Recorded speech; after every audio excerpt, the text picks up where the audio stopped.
Please click the subscription button and subscribe to my channel so that each time we put out a new content, you will be the first to listen to digest the content of what the kind of argument we are trying to make on this forum.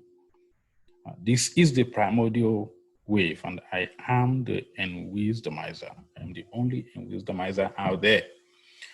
Today, in our Enwisdomization series, we are continuing on our examination of Greek civilization and African contribution, the African influence on classical Greek civilization. Of course, when we talk about Greece, we are in no way alluding to modern day Greece.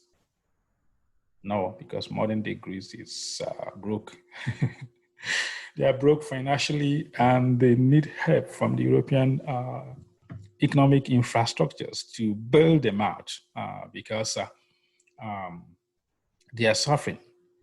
No, joke apart, we are talking about classical Greece. Why? Because classical Greece is the pride, like the golden child of Western civilization, right? It is the pride of Western civilization, and it is something that they brag about. You know, we develop amazing civilization and we spread that civilization all over the world, right? But when you examine it, you are going to find out that Africa was very central to the foundation of what you may regard as the classical Greek civilization, right? When you read Plato, when you read Aristotle, when you are taught about Pythagoras, right?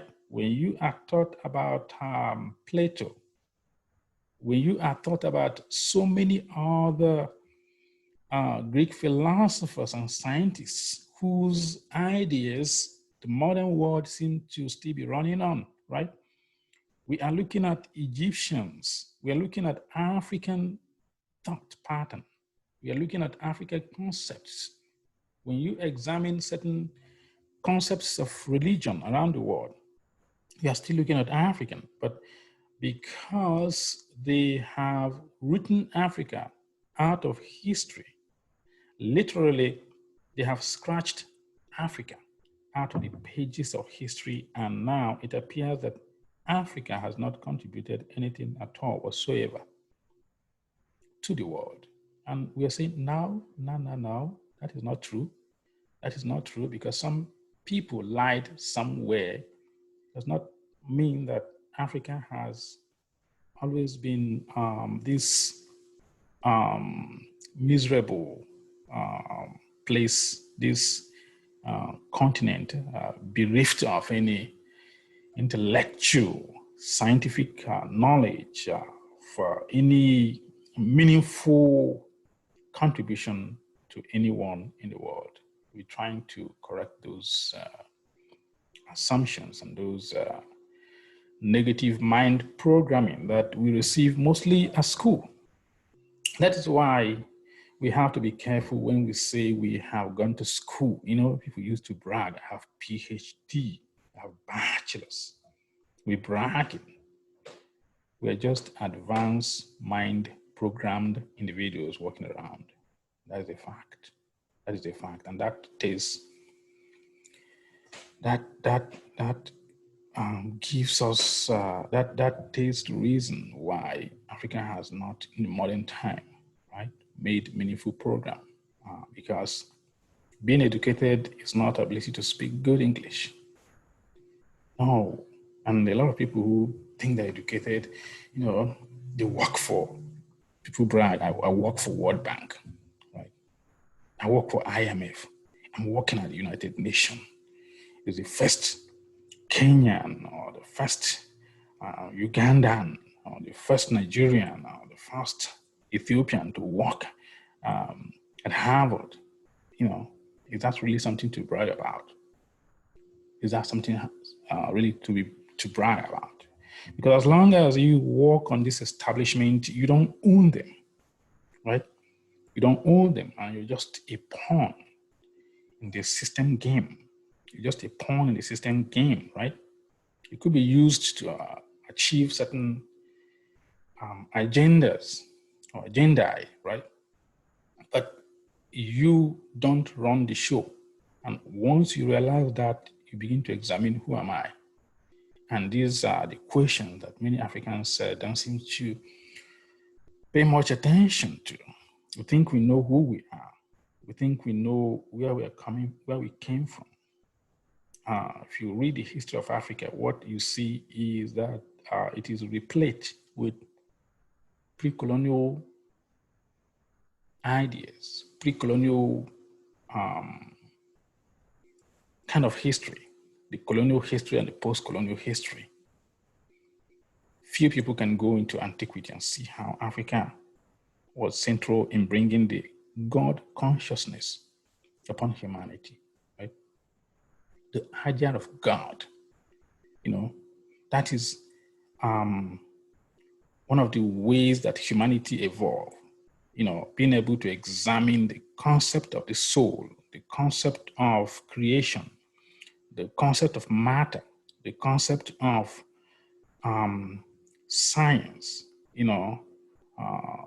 is one of the ways that that people or a people have evolved. And my point is that Africa has been at the center of this evolution of God consciousness on humanity, right? When I say Africa, I'm talking of Africans, because when you consider archaeologists, when you consider genetic information, you are going to come out with the very truth that the Negroids at a time populated the entire planet, right? You find the Negroids, I'm talking of Black people, right? All over the world, in every continent, before invasion and the eventual extermination, if you may, of these Negroids. In the place you call the Middle East today, when you go back thousands upon thousands of years, you see that the Negroids populate all those places. In the place you call North America, they're still digging out the large Olmecs. You can Google or research about the Olmec heads. These are giant heads carved out of stone, dating thousands upon thousands of years ago. And these are typical West African lips and noses carved onto these stones. We're talking of giant, humongous stones, as huge as they can get, right? The Africans were there in North America. There were Black Africans in Japan in prehistory, in antiquity, old, like many thousands of years ago. There are Black Africans in Europe, thousands of years ago. If you go to Philippines, if you go to China, there are indigenous Black people, even though the government of those words, those societies would not like to acknowledge it. So Black people have always been here, but then they have been written out of history. And the consciousness and the knowledge and the education they brought to this planet have been so much undermined. And it is time for us to go back and re-examine our history. As Socrates will say, an unexamined life is not worth living. An unexamined life is not worth living. I think that is a very good advice. We have to examine what we've been taught. We have to examine what we believed, and being open-minded as well to see that if what we have been taught is found out to be a bunch of garbage and lie, are we willing to give it up, or are we still going to hang on to lies? Because that is what everybody believes, and that is what gives everybody a sense of belonging. And for you to emancipate yourself from mental slavery, as Bob Marley said, emancipate yourself from mental slavery. None but ourselves can free our mind. For you to do that means you'll be willing to let go of the quote unquote, the precious belief systems we've accumulated over the years. We understand it's not easy. It's not easy to believe one thing forever and then eventually somebody tells, for instance, somebody tells you, you grew up believing that your daddy is your daddy, right? That's what you believe from childhood. And then now you're in your 50s and somebody came and told you that, your daddy was not your daddy. Your mama lied to you. So how do you do in this situation? It's a difficult situation. You can react. You can react angrily, or you can go and do a paternity test or genetic test and find out the truth. Then if you find out the truth, then what you do? You're still going to believe the lies, or you accept the truth and move on, right? So that's what we're trying to do. We're trying to examine history. We're trying to find out what the truth is, because as Africans, we have to know who we are, right? We have to know who we are.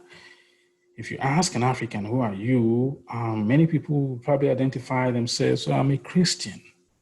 I'm a Christian, right? Or I'm a Muslim. So, and I see African continent as divided into two. Half of the people are looking towards Arabia, embracing and buying and digesting Islamic religion and Islamic philosophy, and changing their names, using reciting foreign language. And there's nothing wrong in using foreign languages, whether it's by education or by religion, learning another foreign language. There's nothing wrong with it. In fact, it's a mark of intelligence to speak another language, because your brain has to be working at a higher speed for you to be able to think and reason in other people's languages and view things in a different light and different point of view. But when we abandon who we are and embrace other cultures that are often antithetical to our own self-identity and self-values, I think that is where the problem lies. The other half of Africa will tell you that we are Christians, and they have all they wear, suits and ties, and go to church on Sunday, and they recite the litanies of saints. They know everyone, every saint that ever, European saints that ever lived on this planet. But tell them to recite 10 generations back of your ancestors, you don't know. You don't know. You see that we are sick. We're sick. We're sick people. And that sickness needs medication. Medication is examination and finding out what the truth is, and being able to tell ourselves the truth, which is not easy, And we also have to understand that most of the things that have been repackaged, and given back to us are our shit on the first place. They are our thing. I'll give you an example.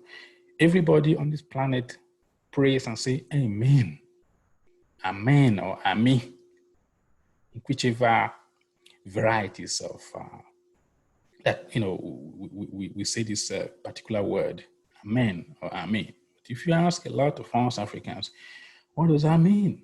When you go to church, when you go to mosque and you pray and you say amen or ami, what does that mean? Because we have to be really willing to discover the truth and challenge our mental construct.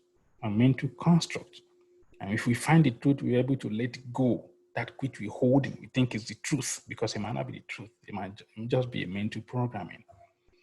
So when you say amen at the end of the prayer, when we're growing up and we read like in the Catholic catechism, it means so let it be, like you ended your prayer, so let it be. May God hear my prayer.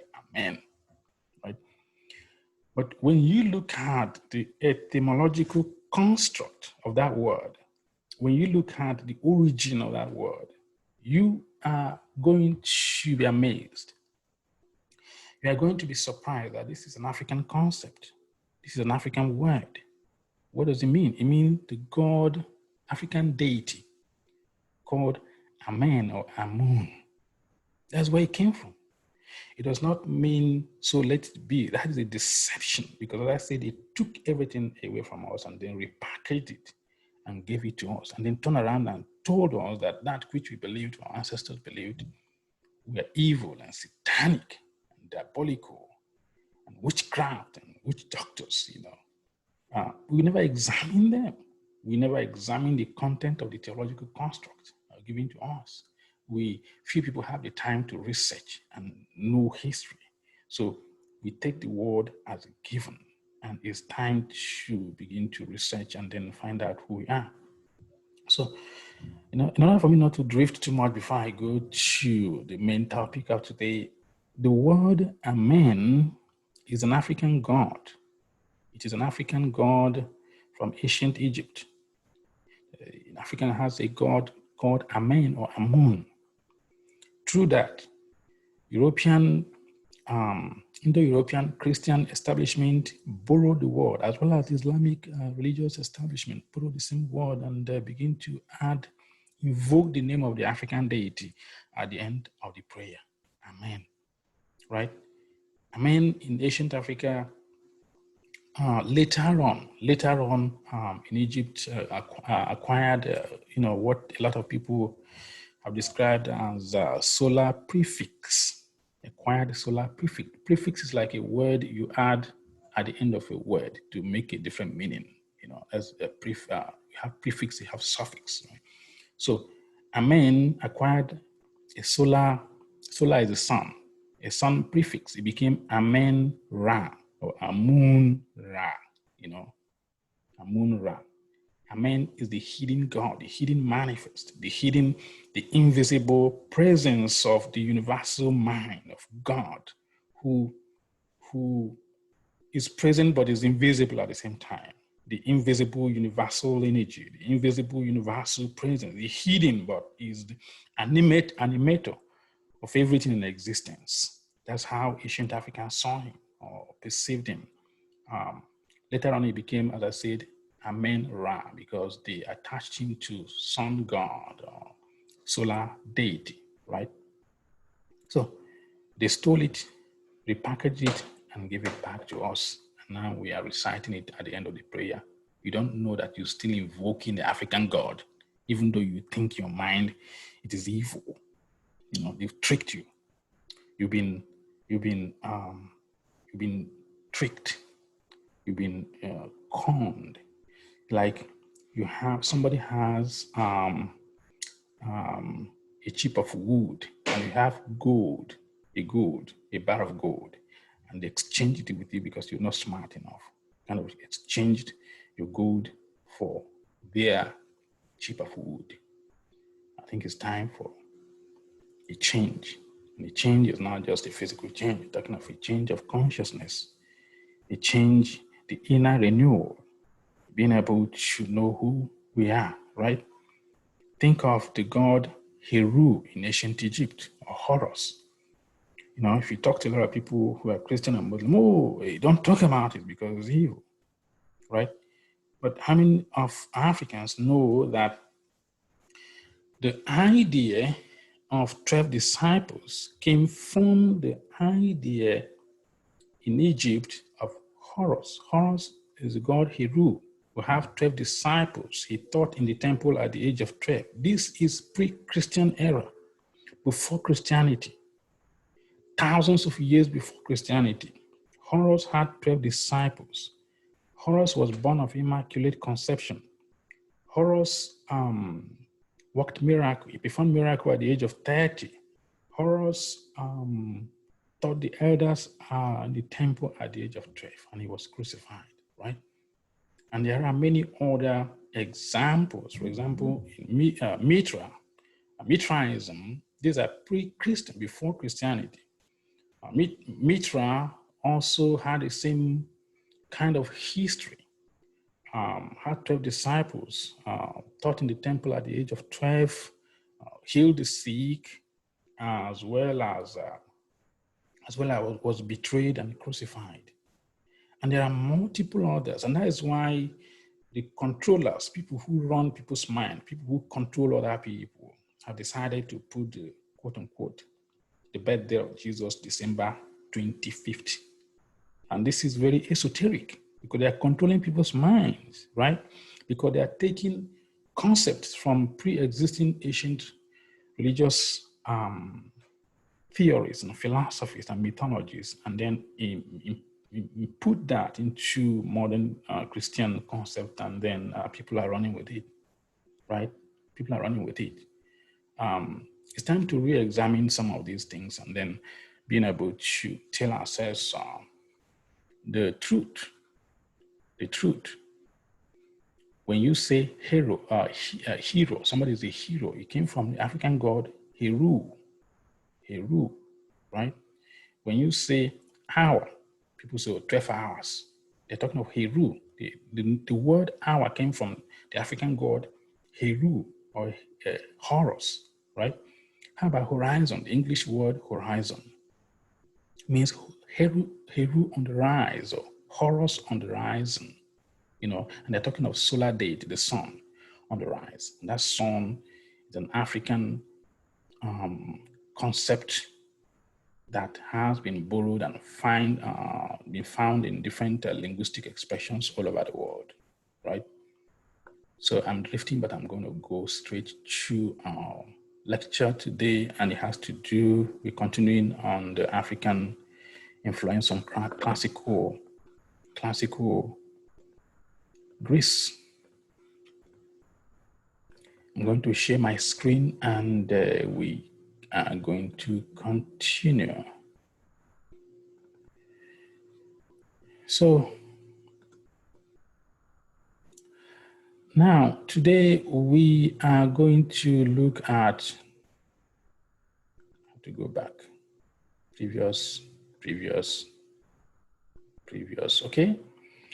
We are going to look at a Greek writer, a tragedian. Tragedian is somebody who writes like a drama, like a play about tragedy, describing tragedy. In those days, this guy would have been like the greatest superstar ever to walk the planet, if it was like this modern time, because of his brilliancy, because of what he wrote. But having read his work, having examined his work, we are finding out that highly coded in his work called The Suppliants. This is the name of his work, The Suppliants, and his name is Aeschylus. Some people pronounce this as Aeschylus. For this very presentation, we're going to use Aeschylus, a 4th century BC Greek brilliant writer who wrote tragedy, and that tragedy, dramatic tragedy, trilogy he wrote was this. It's called The Suppliants. The Suppliants. As I said, we have found out that this guy was writing covertly, was creating structural parallels in his story, pointing to the fact that Africa was at the foundational base of the formation of Greek cities, of colonization, civilization, or enlightenment of Greek people, right? But because at the time he wrote, classical Greece, just like the modern Europeans, are full of, cultural pride.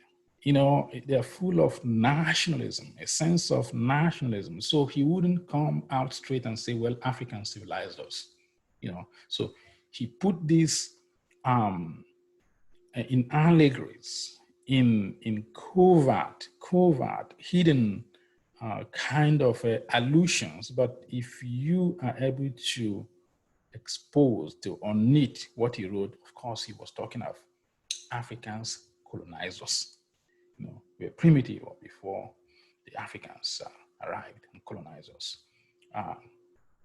And that is what we are going to be discussing today, the tragedy of Aeschylus called The Suppliants. Anyone who can find this kind of old English, because it was written in those poetic, ancient, classical kind of, so it's difficult to read. But if you can find this Aeschylus Suppliants in any maybe modern English, try to read it and pay specific attention. But you're going to find out that there's a lot of allusions to ancient Africa, ancient Egypt being the civilizer of Greece, right? The primary focus of his writing was the Danaids. The Danaids. Danaids are like the 50 daughters of a man called Danaeus. And this family, the entire family, are called Danaeus. So the trilogy he wrote was based on this, the tragedy that happened because of this family. But the entire story is a hidden description of how ancient Africa civilized Greece. Now, the story of Achilles begins with Io. You know, somebody will say, why are we talking about mythology and dramatic play of Achilles when we're describing the relationship between Africa and classical Greece? Because as I said in my last video, and please, if you haven't watched the last video, try to go and watch it, because I discussed the importance of mythology. Mythology is, don't ignore mythology. Mythology is how you know a people, because mythologies are coming from the unconscious realm, from the repressed collective consciousness of a people. So when people are talking about history and they encode those history in anthropomorphism, in zoomorphism, in using animal stories to narrate how their ancestors came about, we have to pay attention, because code is a code, you know, and our job is to crack the code. As I used to say, when they encode, we decode. We decode, because that is where we get bits and pieces of information as to what we are talking about here. So Achilles wrote about the myth of Io. Okay, Io was the daughter of King Enaeus of Argo. Argo is in a classical Greece, of course. So Io was loved by Zeus. This is the god Zeus in Greece, classical Greece. You see him here as well, holding a thunderbolt. Here, what Zeus is holding in his hand is a thunderbolt. Okay, so let me just drift a little bit.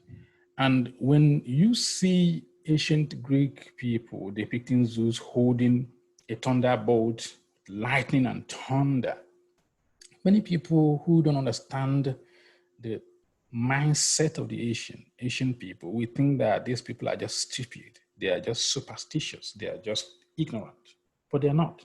These people are highly scientific, but as I say, they are using anthropomorphism. They're using parallelism. They are using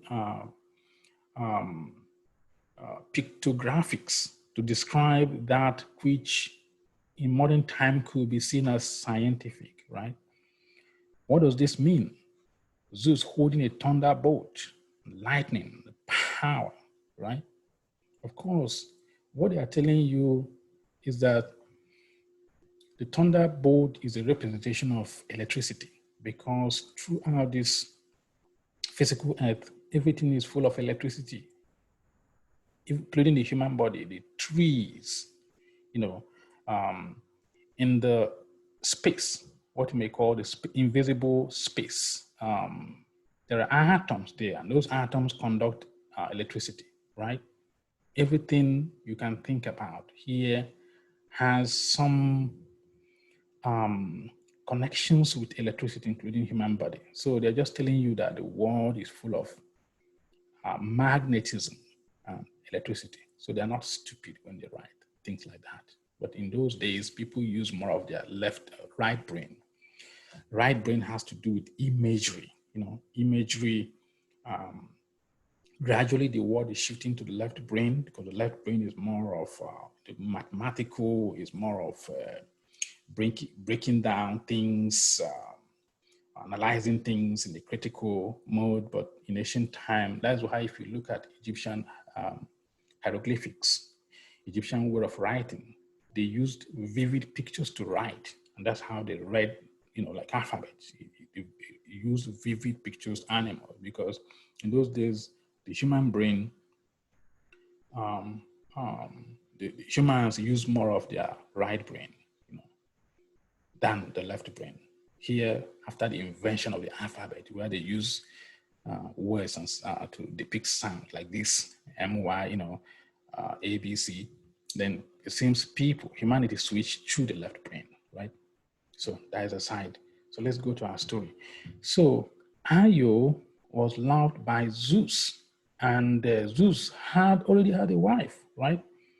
And the wife is Hera. So Hera became so jealous about her husband or her lover loving another person. So she became too furious and used her mystical, magical power and turned Io into a cow. Remember, when you read a lot of Greek phantasmagoric, fantastical mythologies, right? The gods are presented as engaging in human affairs, in human activities. They behave just like people. They have sex, they rape people, they fight, So, but again, you have to go beyond anthropomorphism and see the details of what they're trying to communicate to you, because these people are not stupid when they write some of these things. And in this case, we're trying to fish out how Achilles, in his tragedy, The Suppliants, was writing about African being the foundational, being at the formation of Greek city-states for Greek civilization. So let's continue. So when when Io was turned into a cow, she fled as a cow, right? These are mythology, but pay attention to mythology. She fled to where? Egypt. She fled, of course, even if you read the Bible, every known great figures in the Bible always go to Egypt, because Africa was where things were happening. And when I say Egypt, I'm talking of Africa. So everybody went to Egypt. Abraham, coming from the land of Ur in Chaldea, which is Babylonian guy. Abraham was a Babylonian guy. And I don't understand how a Babylonian man will leave the territory of Babylon and become the first Hebrew. How did that happen? A Kenyan guy leaving Kenya going to become the first European. That's how mindfuckery they cropped their mind. So Abraham came from the land of Ur in Chaldea, was impoverished, was worshipping Sylph, the serpent spirit of the air, which was peddling around by that time. His daddy was the kind of the chief priest of Sylph. Sylph is the serpent spirit of the air. So he too went to Egypt, because Egypt was the base of human civilization at that time.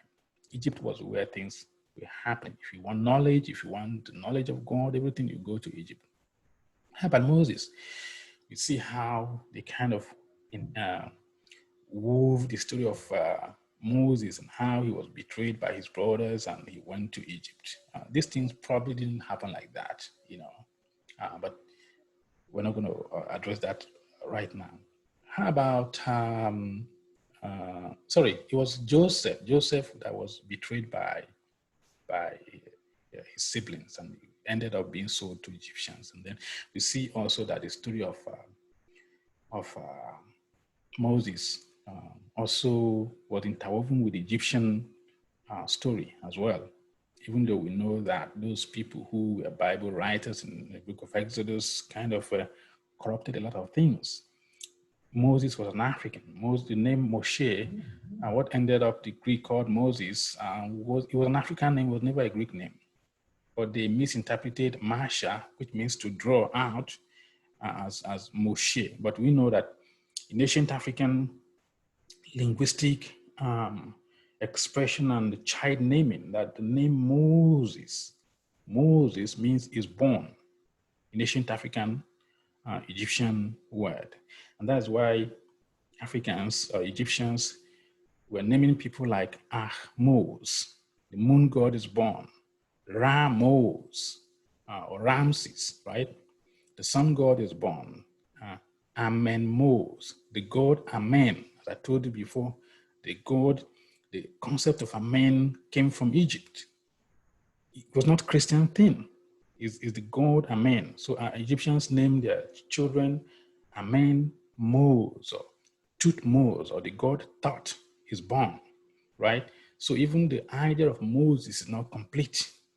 It's not complete because you don't just name somebody Moses, because the name is not complete, and that tells you that people who plagiarized it, who stole it, didn't know what they were talking about. But that is for another day. So we're drifting a lot, but please just follow us. So Ayo went to Egypt as a cow because he was turned into a cow by Zeus' jealous wife, Hera. So he went to Egypt, and then while she was in Egypt, he turned back into a normal human being. He turned back into a person, right? By that time, she was already pregnant for Zeus, you know. Greek mythologies are so fascinating because the gods are so radical. They're so undisciplined. They go about screwing everybody, you know. So she was pregnant for Zeus already, and she gave birth to Epaphus, right? In this mythology written by Aeschylus, Io gave birth to Epaphus, who later became the progenitors. This is not the progenitors, but the progenitors, the forefathers of Poseidon. And if you watch my last movie, I told you that Poseidon is the god of the sea, the god of the sea. And Libya, of course, we know that Libya is in Africa. You see, my point is that even though the Greek people are writing about their mythology, that mythology they're highly obsessed with Africa. Because every name they're identifying is an African concept, is an African name. Because Africa was there at the beginning, because they couldn't exist as far as civilization is concerned without Africa. So the progenitor, Io had a son named Epaphus, who later became the fathers, like forefathers of Poseidon, Libya, King Agena of Tyre, Phoenicia, as well as the father of Cadmus and Europa. And from this name, Europa, descendant of Io and the descendant of Epaphus, that you get the name Europe. And if you go deeper, but we don't want to get distracted much. If you go deeper, discover that Europa is actually a black woman, right? A black woman. Ooh, how would that happen, right? So again, going forward in the lineage of descent, we see Belos. This is Belos, not Belo, but Belos. S should be here. Don't mind my writing. I write this for my visual stimulation. Don't mind my writing. To pay attention to these words. So Belus became the father of Danaeus. We showed you the Danaids at the beginning of this slide. So Belus, or the father of Danaeus and Egyptus. Again, Aeschylus interwove the name Egypt. This is Egypt, the father of Egypt. So how they were obsessed with Africa, because Egypt, they're talking of Africans. In ancient time, when they say Egypt, of course, they're talking of Africa. If you read ancient, because the word Africa is new, it's not old. I don't even know how that word came. Because if you read, if you're looking for antiquities, like you're reading studying about antiquities, you don't see it in Africa. You see like words like Archebulan, Ethiopia, Egypt. That's what the name that they used to describe all Africans in ancient time, right? So in the tragedy of Aeschylus, Danaeus had 50 sons. Remember, Danaeus, you're looking at the descendant of the union between Zeus and Io, right? Danaeus had 50 daughters, and his brother Egyptus, or Egypt, right, or Africa, had 50 sons. Danaeus 50 daughters, his brother had 50 sons, right? In the mythos. So we've already told you that Ayo did fled to Egypt. This is where the Mediterranean Sea is, and this is Egypt. So he came to Egypt. This is Lower Egypt, this is Upper Egypt. And in fact, civilization started here, of course. And if you watch my first movie videos, you're going to see that people who built Egyptian civilization came somewhere from East Africa. As the Egyptians themselves testify that their ancestors came from the foothill of the mountain of the moon, which the mountain of the moon is the mountain ranges in Kilimanjaro, the Kilimanjaro in East Africa. That's where the Egyptians told you that their ancestor came from. So she fled to Africa and had a son for Zeus, as I've told you before, Epaphras. And there is a reason as to where the cow motif is Africa. The symbolism of cow is saying that Ayo turned to a cow. Whenever they use the concept cow, they're describing Africans. And it's not like in a derogatory or looking down, but I will tell you exactly why cow motif is very important when Achilles was writing in 4th century BC and was talking about Ayo turning into a cow and going to Egypt. He's just telling you that Ayo is from Egypt. He's just telling you that all these people she was describing in her tragedy, in her work, the dramatic, tragic work, were all Africans. That's just what he was trying to tell you. Right? So what did Diodorus, writing around the 4th century BC, what did he say about this whole story of Achilles, right? What did he say about the copying, he told you that the Greek people were copying a lot of things from Egypt, and that is what Diodorus said. I didn't have the entire quotation, just few kind of extract. He said, and this is one of the persons in history that people give a lot of, he's kind of authoritative when it comes to history. He said, the Greeks transferred the origin of Ayo from Egypt to Greece. Do you understand that? This is Diodorus writing, and we cannot ignore these people. These are, in those days, they are the scholars of the time. They are the historians of time. They have information, they have books, they have oral history.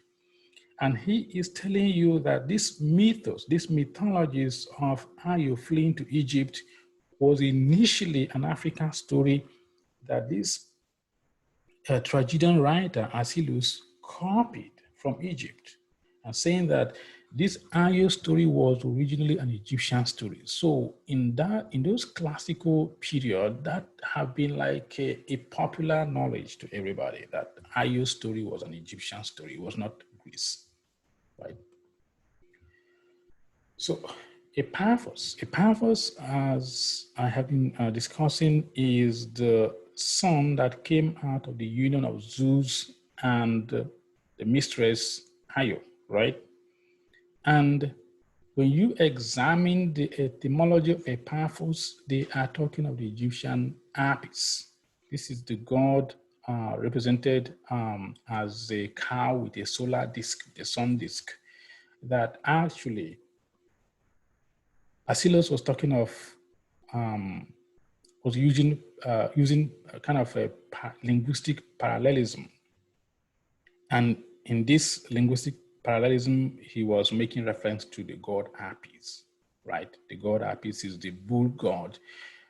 The first, this god was worshipped in ancient Africa and ancient Egypt in the first dynasty. We're talking of 3,150 BC to around 2,890 BCE.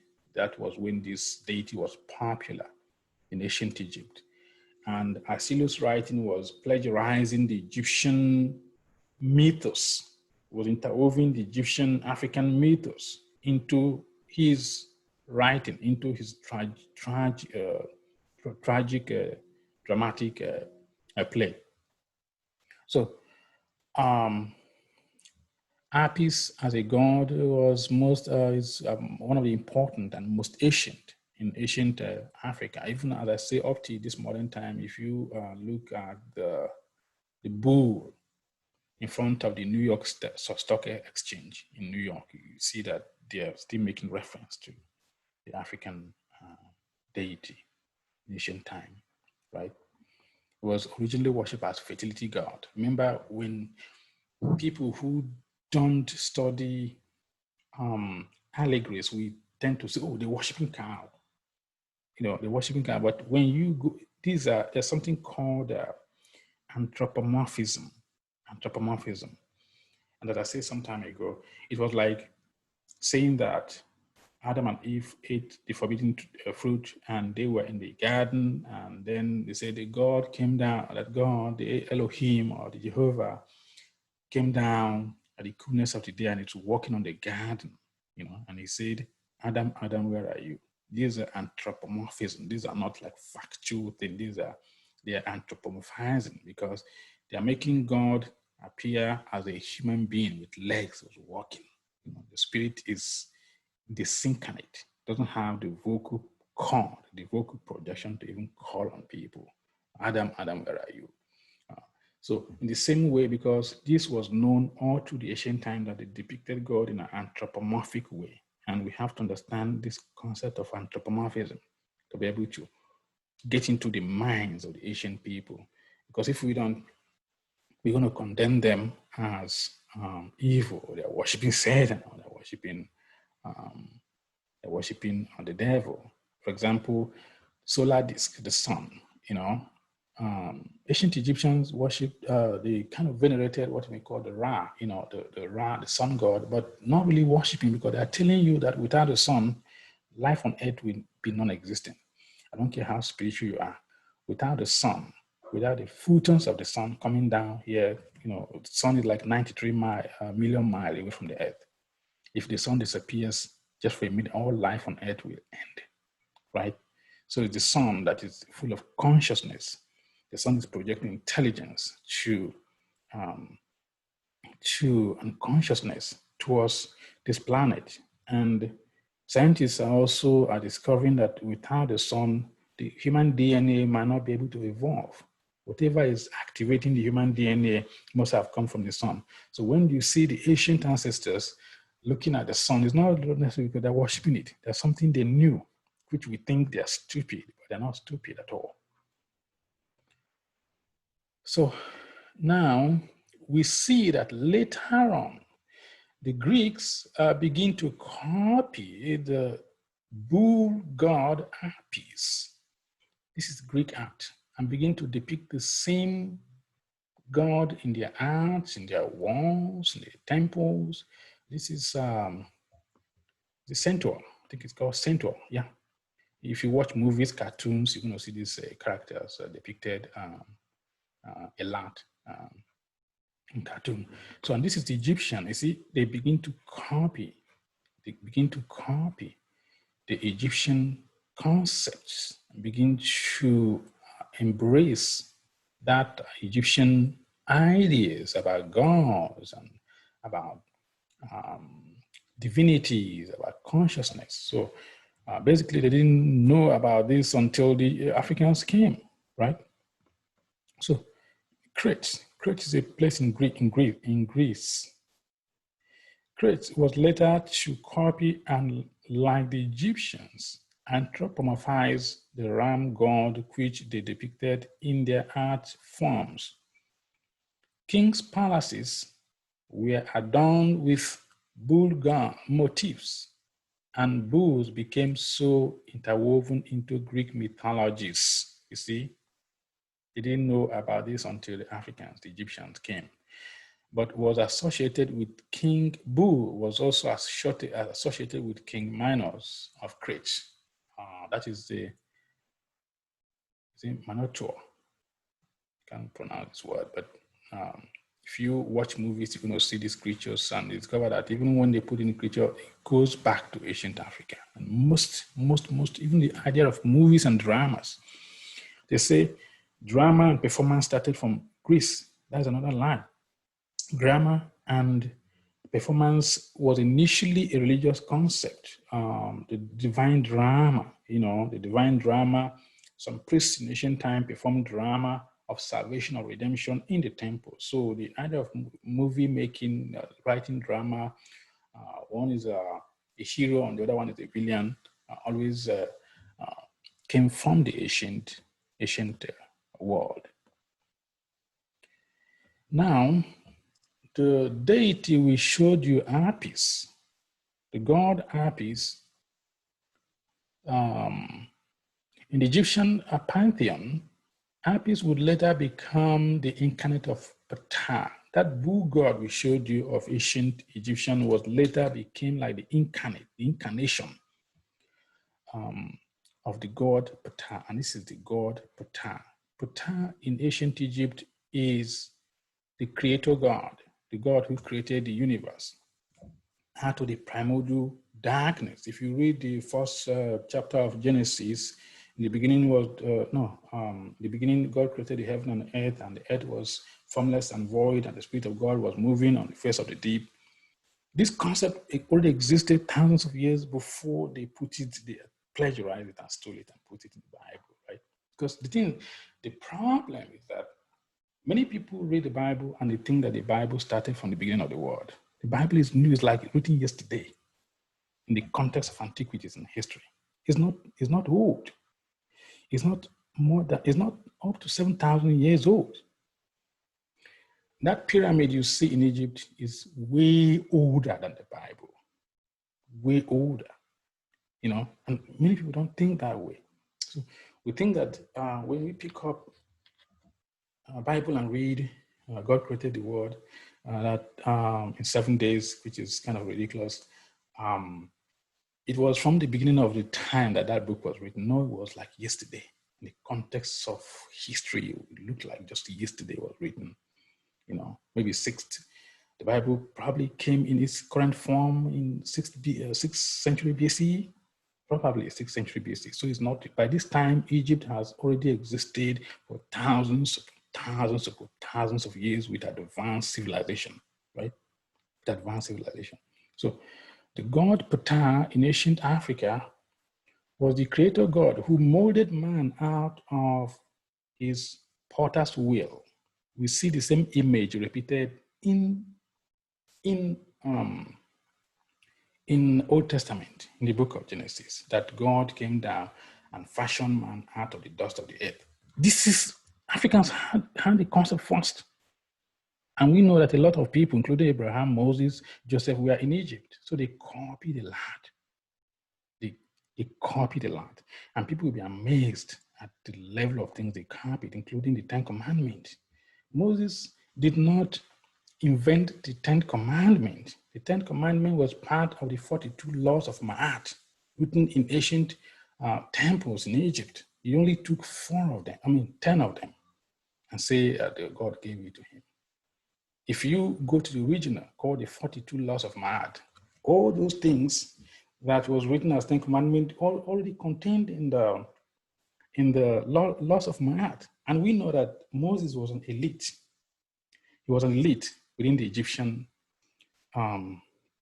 religious, social, and political establishment. And many people, scholars, and not just scholars, but archaeological evidence, establishing that Moses was under the Pharaoh Akhenaten.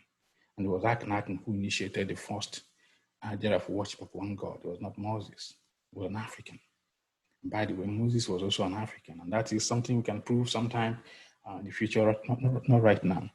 So my point is that the idea of God fashioning man out of the dust of the earth came from this deity here.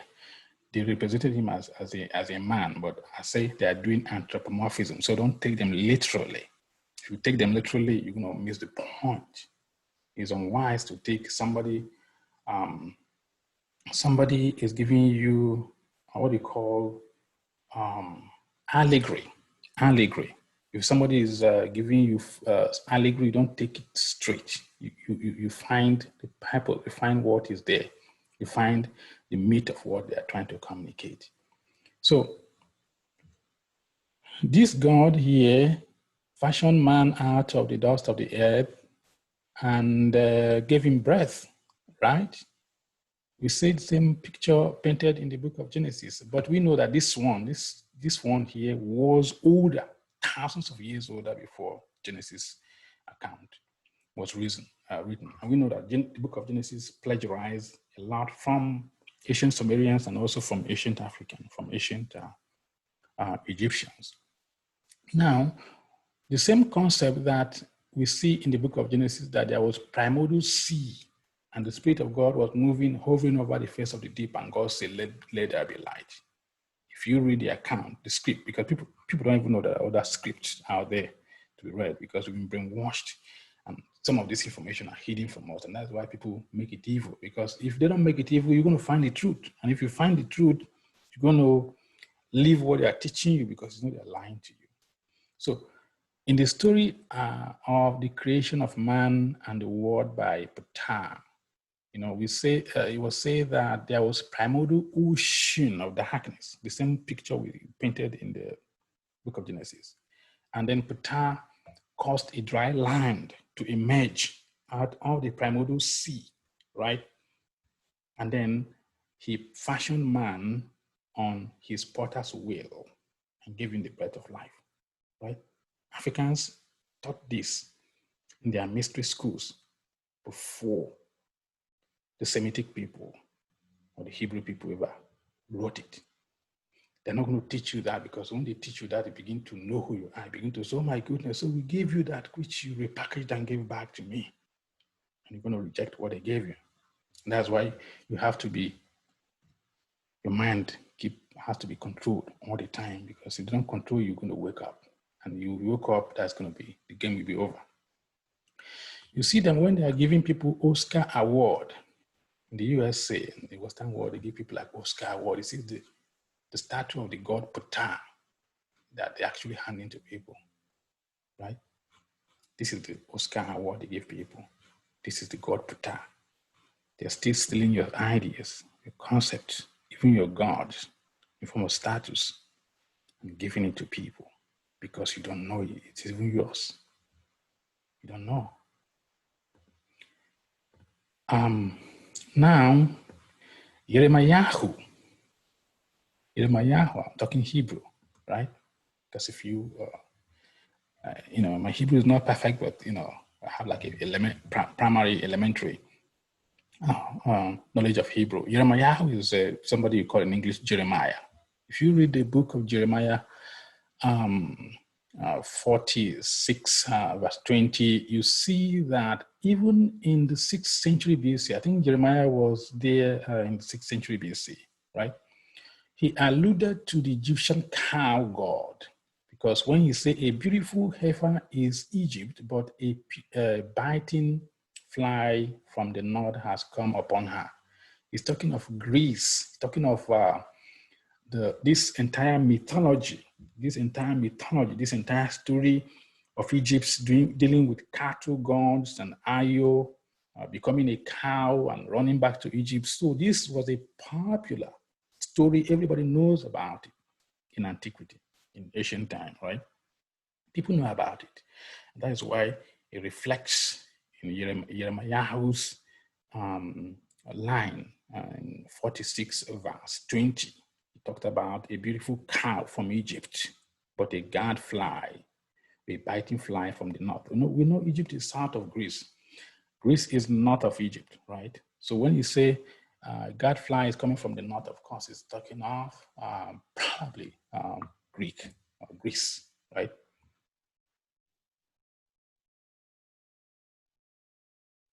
The same way, if you read this psalm, I've forgotten this particular psalm. Hymn to is actually ancient African pharaoh who wrote that psalm. I think it's some. Let me not. I'll discuss that next time. Don't give you wrong answer. But my point is that psalm in the Bible was written by Pharaoh Akhenaten, whom Moses was under. It wasn't David who wrote it. The line. Oh, go back one step. Okay. So we continue because I'm drifting a little bit, but just be patient. Because like I'm trying to compress a compendium of information in sentences, and sometimes it's difficult to do. So Achilles continues with the story. Remember, we told you that Io was loved by Zeus. Zeus' wife, Hera, became jealous and turned Io into a cow, and Io ran to Egypt and then became human again. Of course, Africa always makes people human. Even Jesus has to run to Africa, Egypt to be saved, right? From quote unquote Herod. So, even though we know in history that Herod was like dead maybe 4 years before Christ was born, but why that's another story. Let me not go there because my mind will drift. So we see that the descendants of Zeus, of the union between Zeus and Io, produced different generations, including Danaeus and his brother Aegyptus, or Egypt, right? And the daughters of Danaeus were to marry their cousins in this mythos, in this mythology, in this classical tragic drama of Achilles. So Danaeus and his twin brother had some kind of quarrel, and he was driven out of Egypt, Africa, and he ran and took solace and fled from Egypt to Argos in Greece, right? He fled there. But then the Egyptians, the sons of his brother and their dad, Egyptus and their 50 sons, continued to pursue them, right? And they sent messengers to Greece saying that the 50 sons are going to marry the next 50 daughters, right? So Danaeus eventually agreed for his 50 daughters to marry the 50 sons of his brother, but instructed his daughters that on the night of marriage, after the marriage, to go into consummation, that they should kill all their cousins. They should murder all of them. And that is why this became like one of the biggest tragedy, dramatic writing of the time.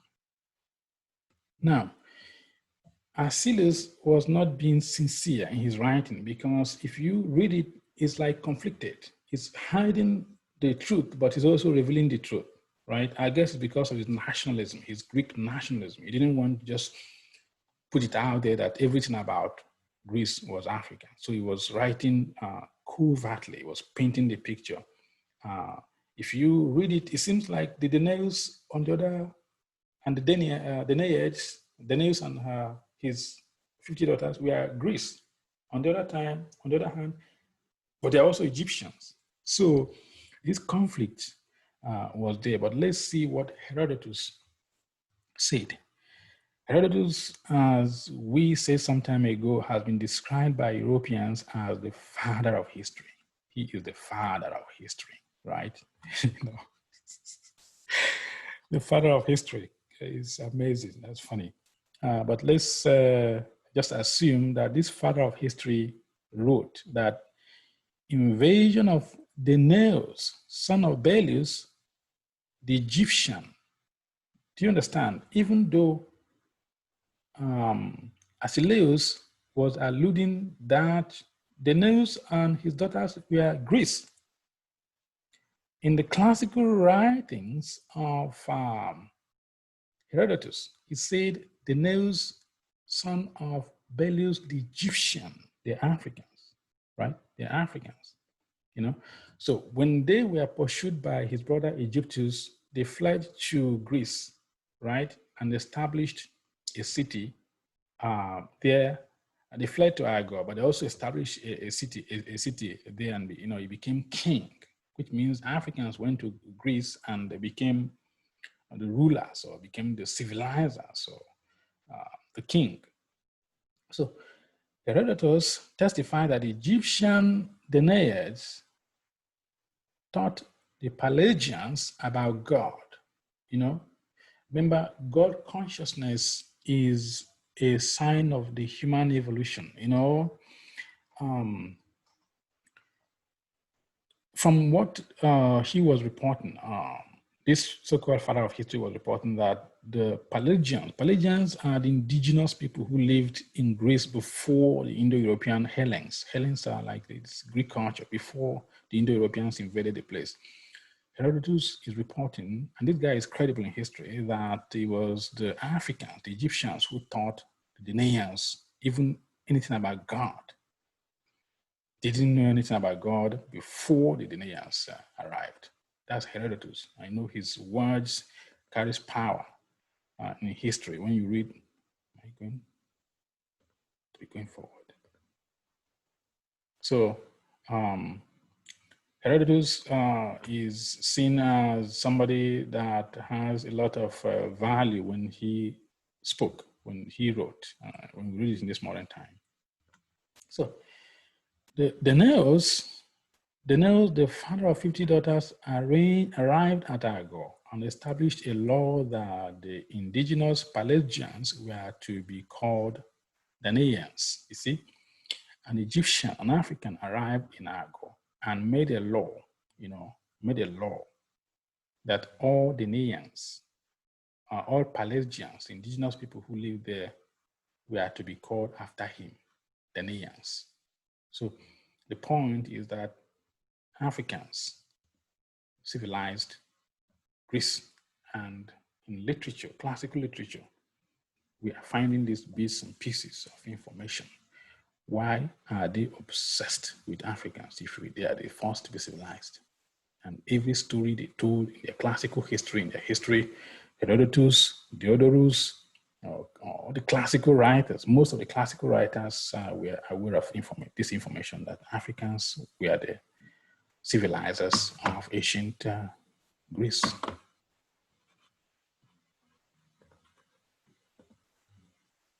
Move forward. Now, if you look at paintings, this is how the Danayans are painted in most arts, modern arts. They probably look like this, Africans. But this is, so that's that brainwashing. That when you watch modern movie, you're not going to see black pharaohs. You're never going to do that. And these are intentional.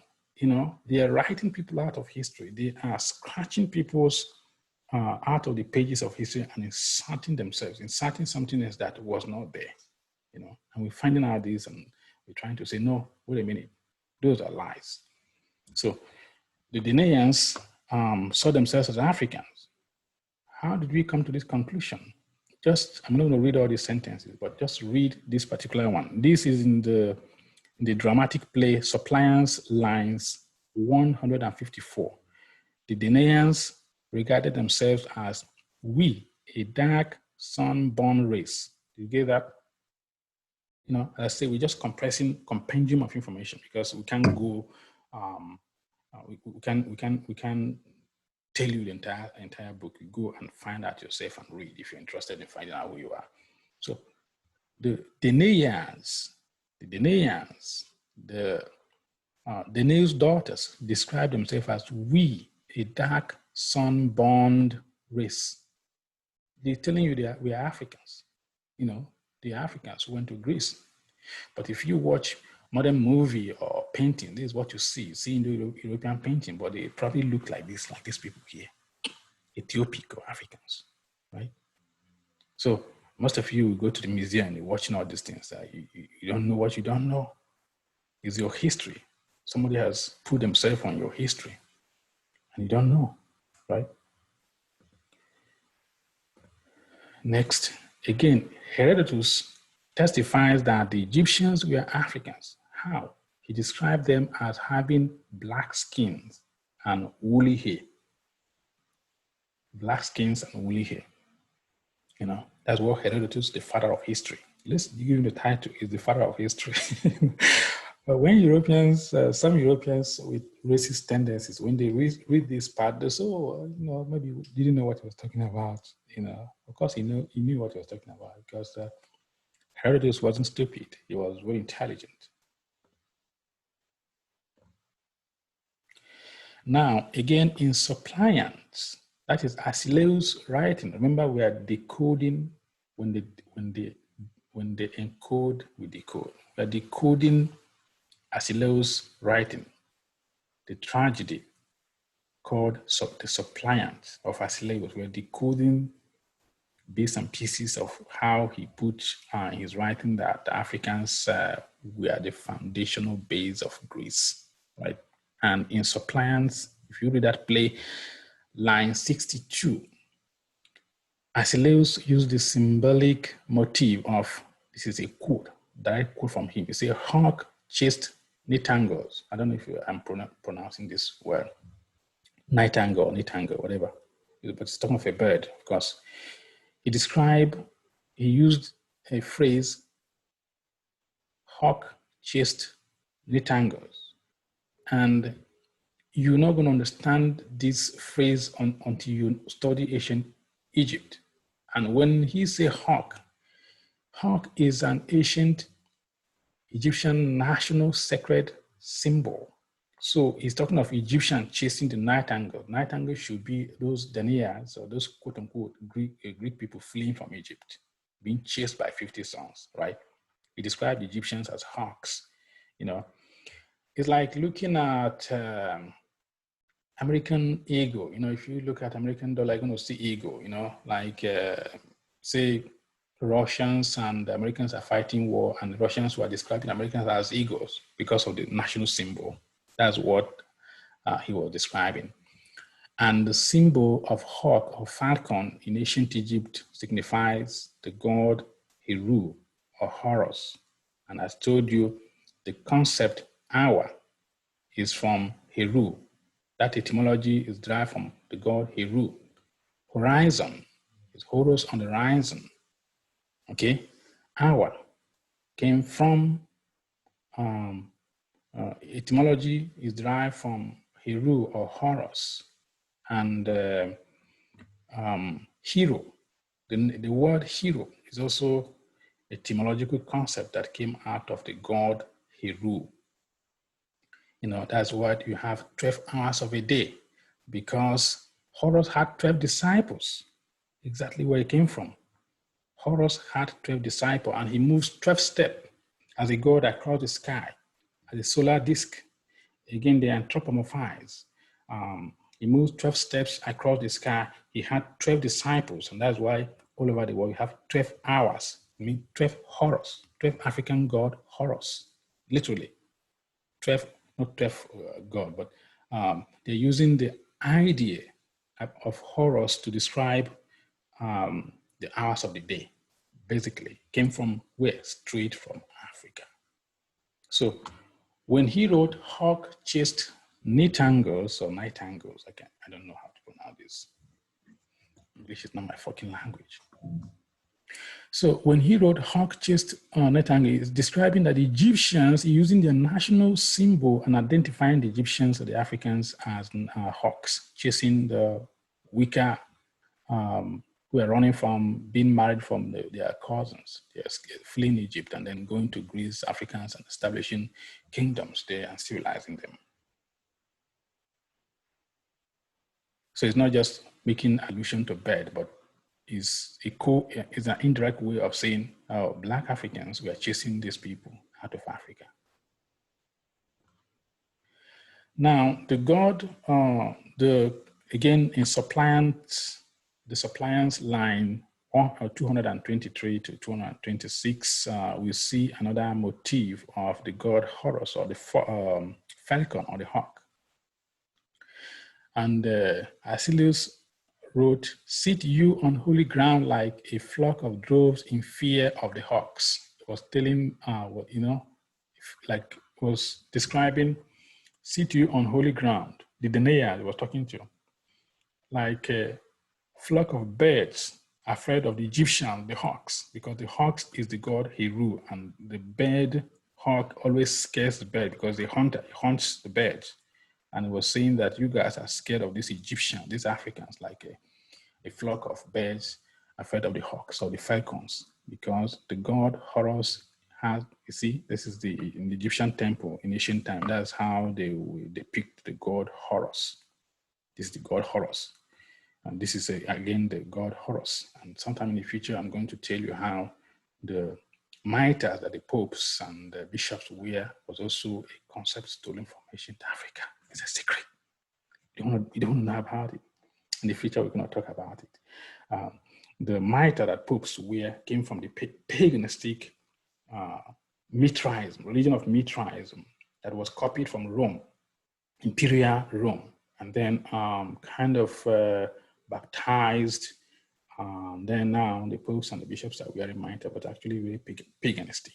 It came from the ancient Egypt and as well as the ancient Persian religion called Mithraism. See, popes and bishops wearing the high stuff is purely African, right? But we're not going to go there right now. That'll be too much distraction. If you see this book, read this book. It's called The Gift of the Nile, Hellenizing Egypt from Achilles to Alexander. It's a good book. The writer is Firoza Vesunia. And this is one of the things he wrote in this book. He said, the Daeniads, like the Nightingales, he was making reference to Achilles' statement. He said, the Daenians, like the Nightingales, are driven away from their hounds beside the river and are chased away by hawks. And he said, a word used against the Egyptians. The Egyptian army, the Egyptians sent an errand to go and find these people who are running from Egypt. So the hawks, again, is a national, hawks are the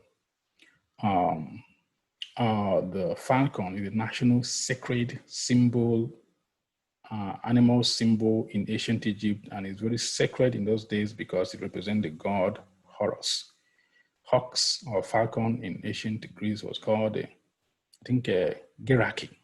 Right. Another book, reference, giving you material for someone who like to read. Check out this book. It's called The Motive of Io in Achilles Suppliants. Read this book by Robert Murray Jr.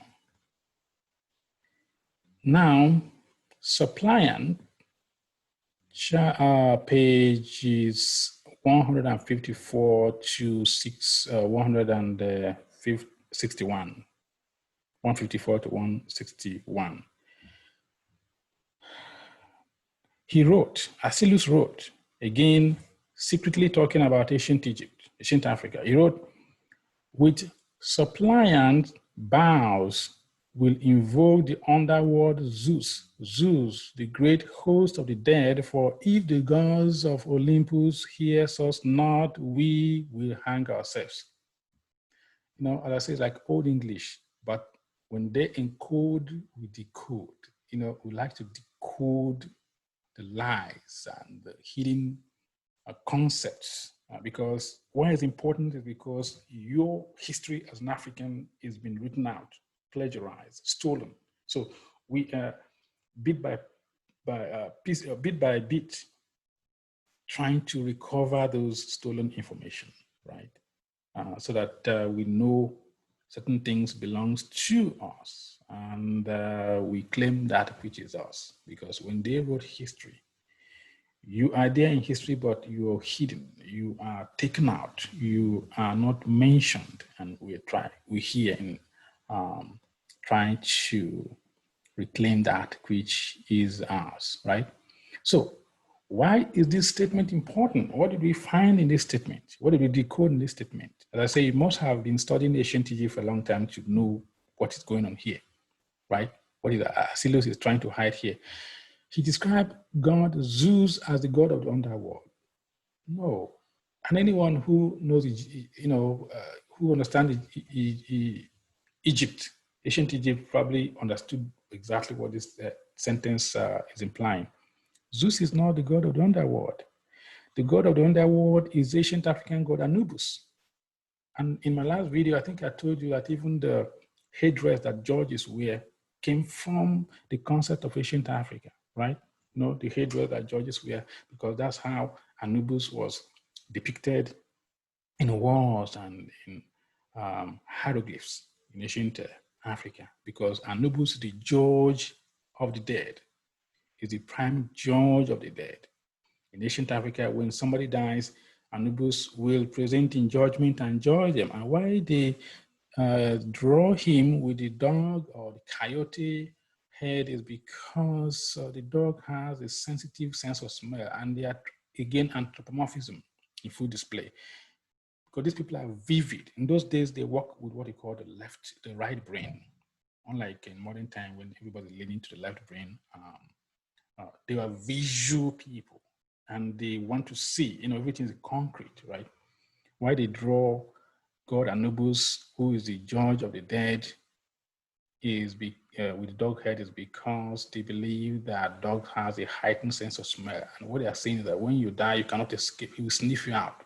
Everything you have done, you cannot escape him. Just like if you have cocaine and you go to the airport, the dogs will sniff you out. That's exactly what they are trying to depict. So don't go beyond the image, because if you don't go beyond the image, you want to see these people are worshiping dogs. No, that's not the point.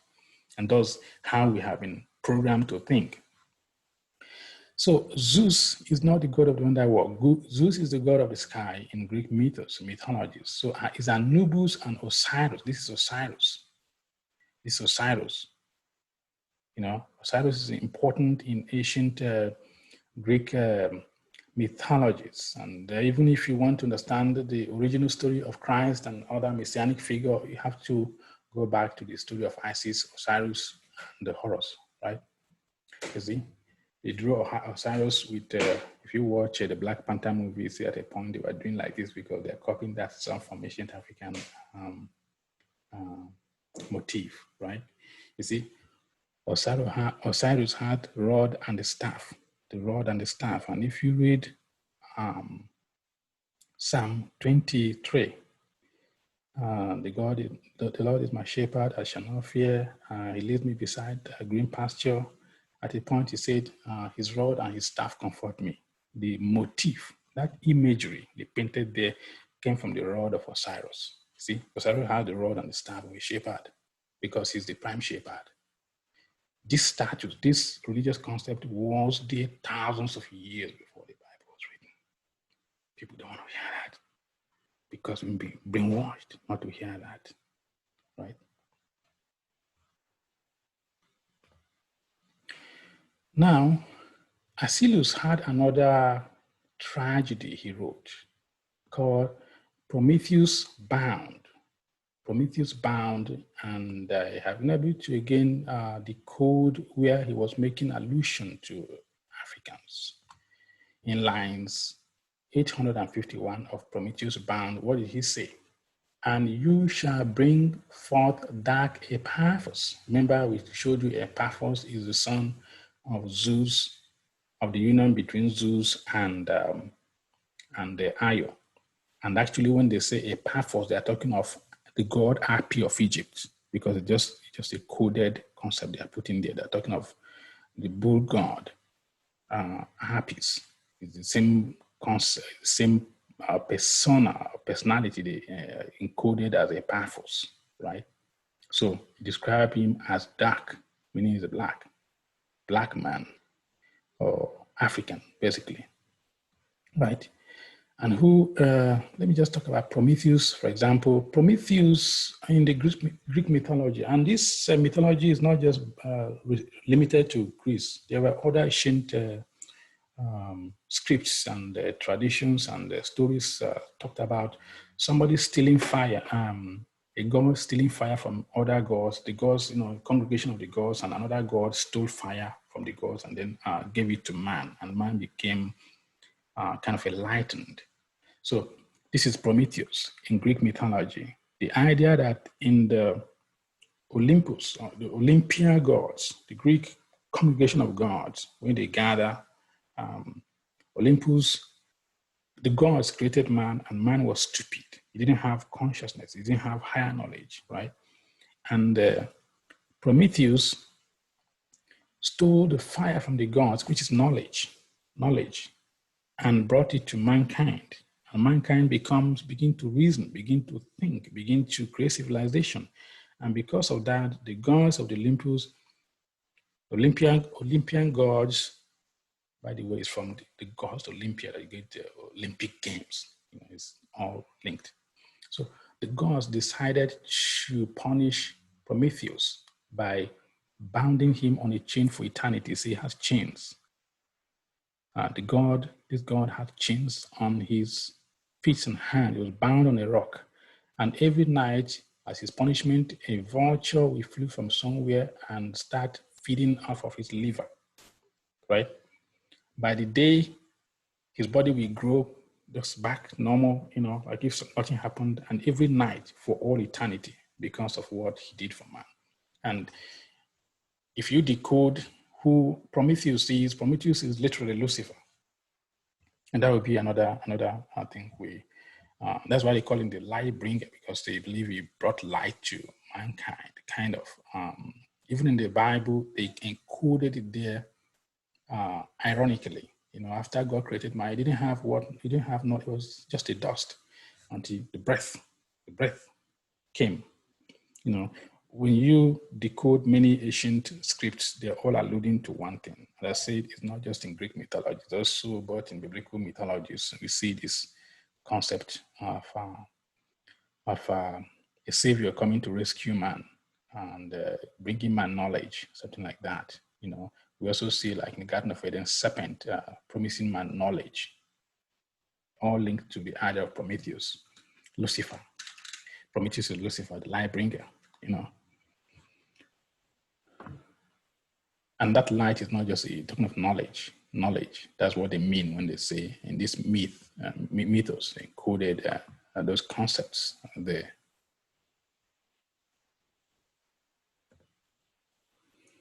So Herodotus, again, the father of history, wrote about the conquest of Pharaoh named Sesostris the first, who has been identified to be Senwosret, right? Archaeological evidence from Memphis. Memphis is like a city in Egypt, ancient Egypt.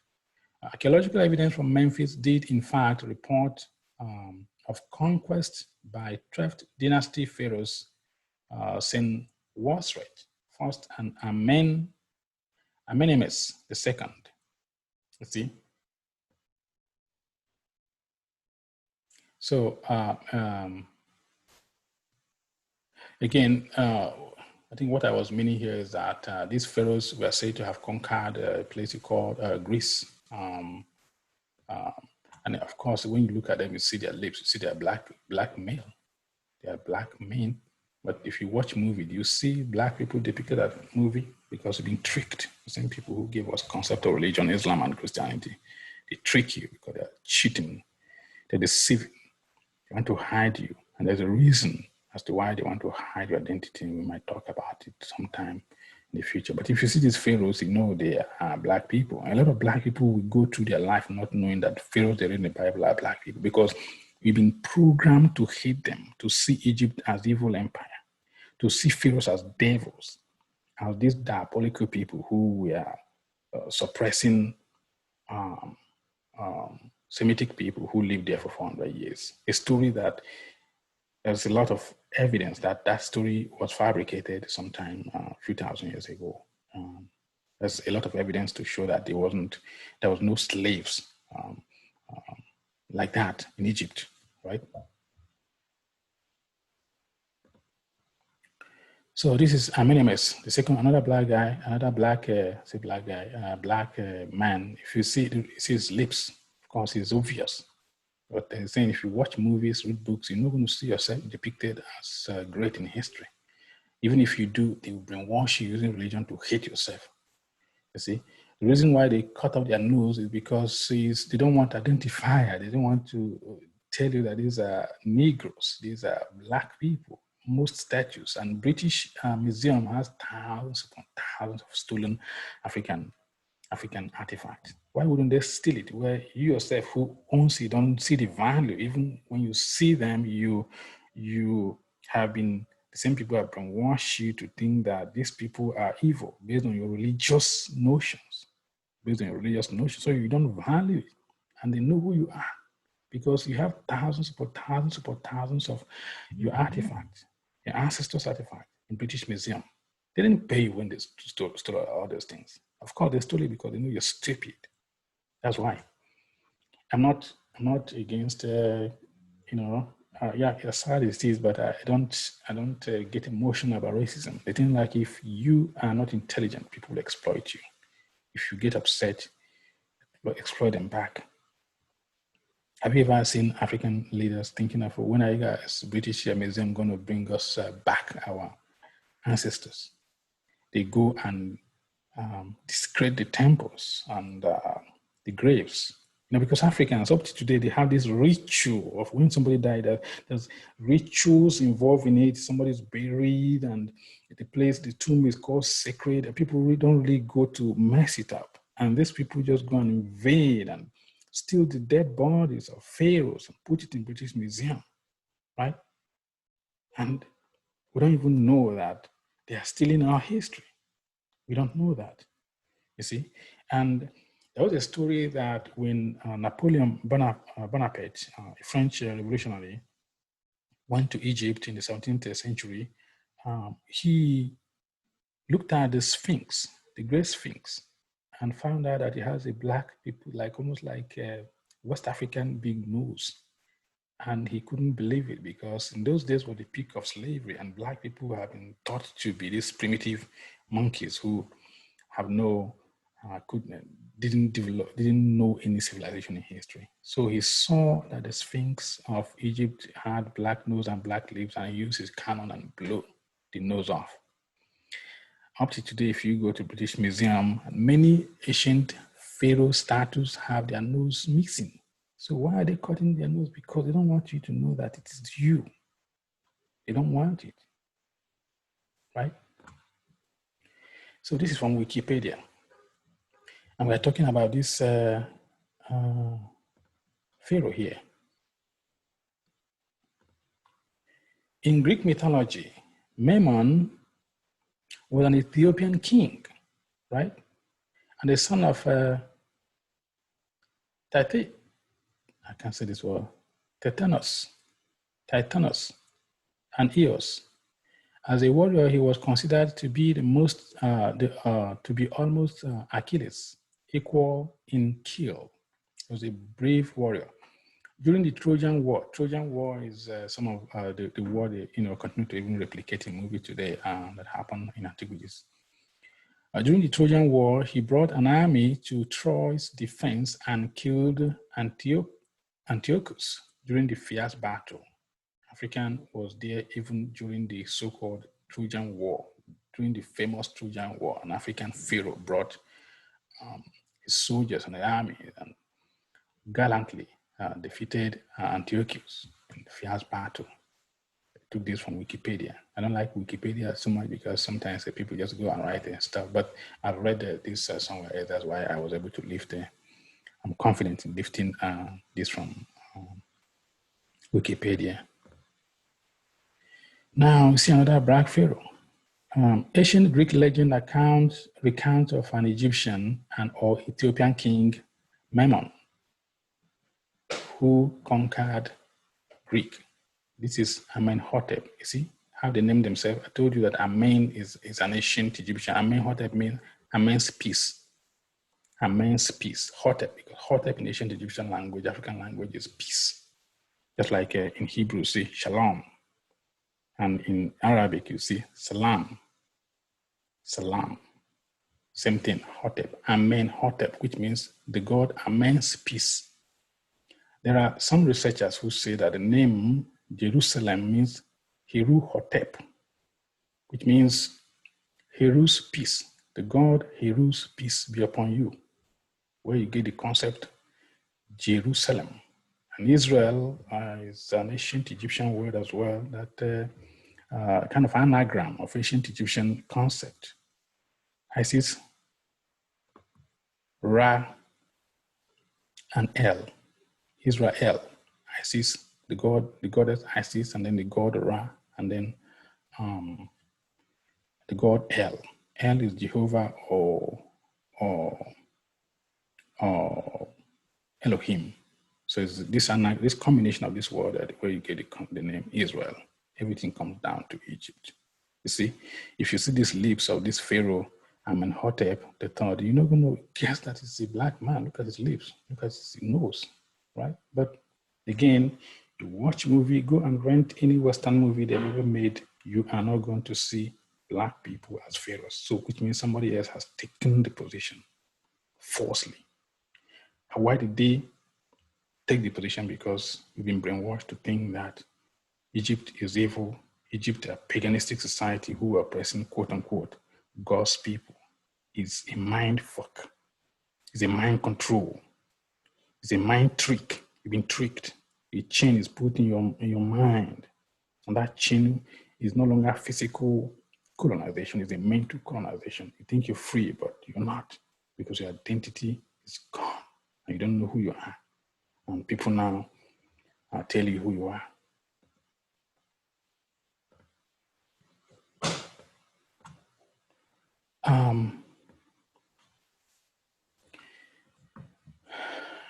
In the 21st century BC, lineage of rulers from Upper Egyptian black pharaohs of the Middle Kingdom who went by the name Menhotep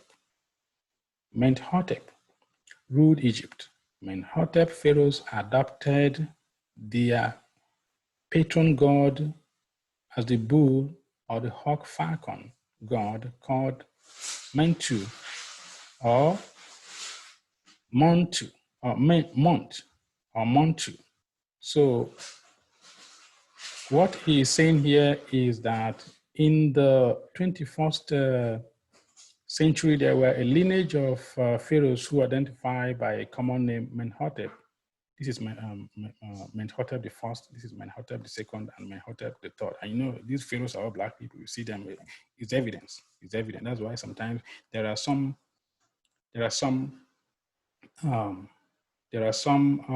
statues of pharaohs that if you go to the British Museum, they hide it on the ground because it's too revealing to be black. You know, it's too revealing for them to put it out there because people are going to know, oh my goodness, so pharaohs were black people. We didn't know that, you know, because they don't want people to know.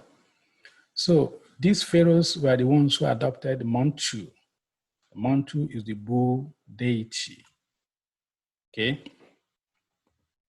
Sometimes it's depicted with the head of a hawk or the head of a falcon.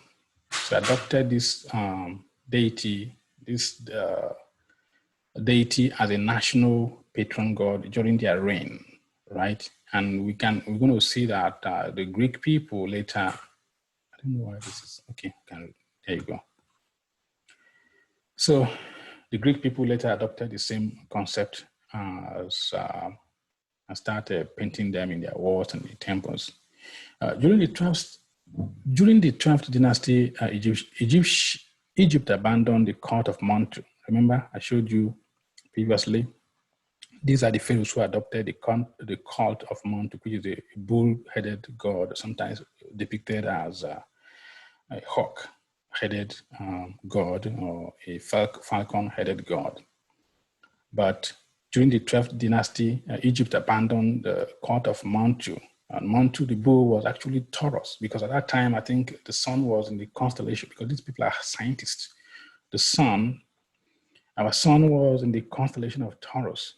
And even if you read many things in the Bible for people who know how to decode concepts and esoteric concepts, you're going to see that Abraham was asked to sacrifice Isaac, and then he didn't.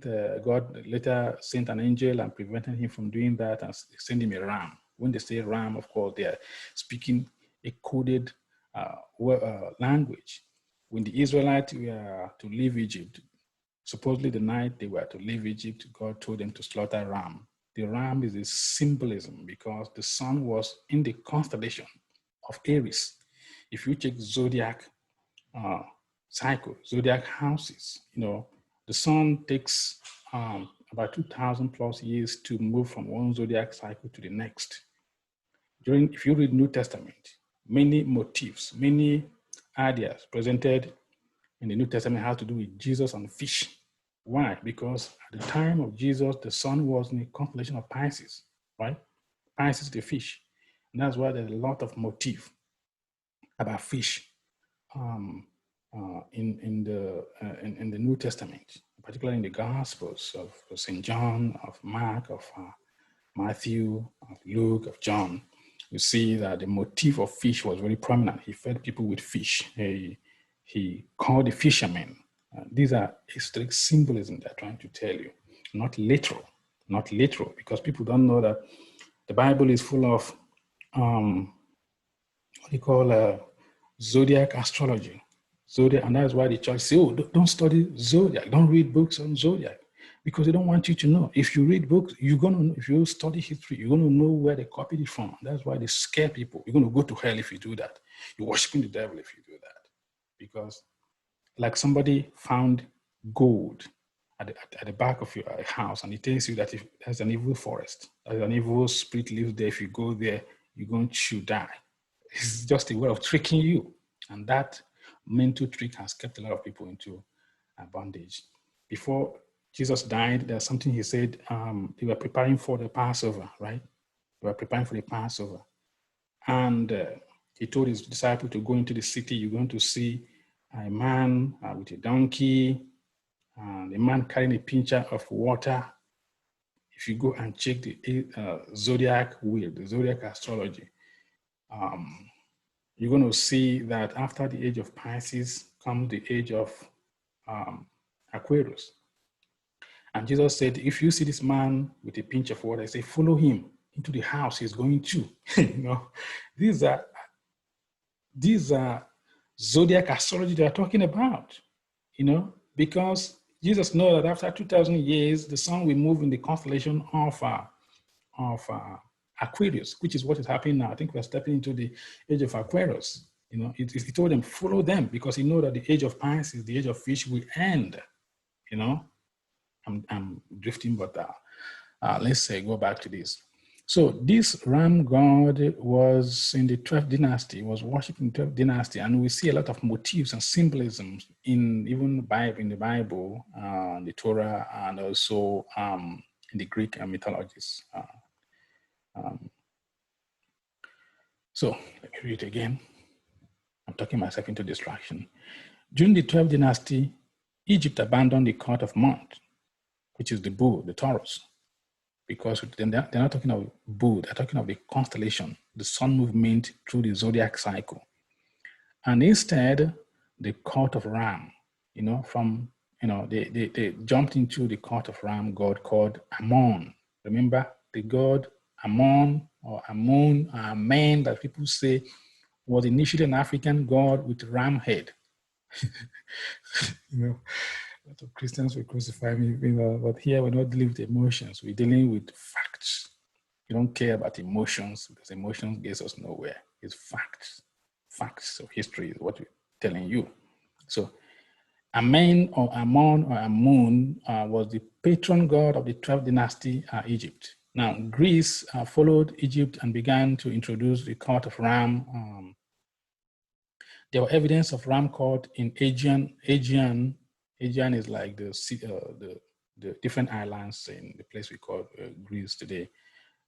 There are evidence of ram cult in the Aegean associated with the god Zeus within this period. You see, the Greek themselves, not just in the Bible, begin to adopt the ancient Egyptian god Ammon or Amen, the same God that people invoke at the end of the prayer, and they think they're praying to God, but then there's coded African language. Those are many other things we might be revealing in the future.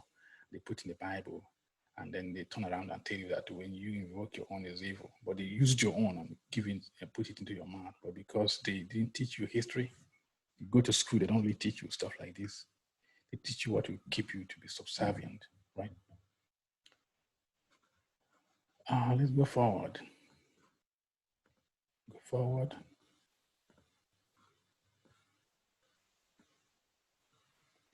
So in Cretan palaces, Crete is a place in Egypt. In Cretan palaces, they were established at this time, and one finds bull gods appearing on the walls of palaces. The bull was central to Greek mythologies and quite associated with King Manos of Crete. So when you see that bull-headed kind of a creature, I showed you earlier, called Manotua. Of course, he was copied from the god of Egypt, Apis. Apis. I think I've been talking for a long time, and it's time to stop it. Please do subscribe to my channel.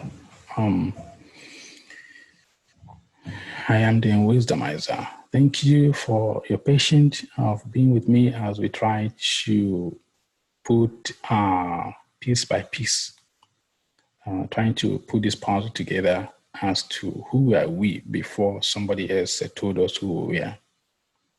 Who are we? What is African? Who was an African? Even today, I can ask the question, who is an African?